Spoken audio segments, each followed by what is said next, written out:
என்னுடைய உறவுகள் அனைவருக்கும் வணக்கம். இன்னைக்கு நம்ம இந்த பதிவில் என்ன பார்க்க போறோம்னா, தில்லி தமிழ் சங்கத்தின் மகளிர் தின நிகழ்ச்சிகளில் கடைசியான போட்டிகளில் ஒன்று இன்னிசை ஓட்டப்பந்தயம். இந்த இன்னிசை ஓட்டப்பந்தயம் என்னதுன்னா, பாட்டை போட்டு விட்டுருவாங்க. 4 தூண்களில் 4 கலர் ஒட்டி வச்சிருவாங்க.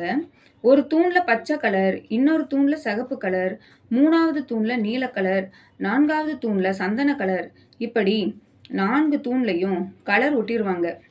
நம்ம இந்த தூணை சுற்றணும். பாட்டு ஓடிக்கிட்டே இருக்கும். பாட்டை எப்போ நிறுத்துவாங்கன்னு தெரியாது. திடீர்னு நிறுத்திடுவாங்க பாட்டை. அப்போ நம்மளுக்கு முன்னாடி எந்த கலர் இருக்கோ அந்த தூணுக்கு பக்கத்தில் நிற்கணும். ஜட்ஜ் அவங்க 4 கலர் பேப்பரில் குலுக்கி அதில் ஒரு கலர் எடுப்பாங்க. அந்த கலர் எந்த கலராக வேணால் இருக்கலாம்.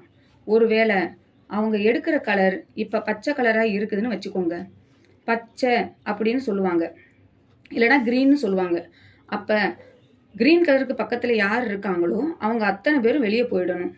இப்படி அடுத்தடுத்த கலராக பாட்டு போட்டு எடுத்து ஒவ்வொரு கலராக சொல்லுவாங்க.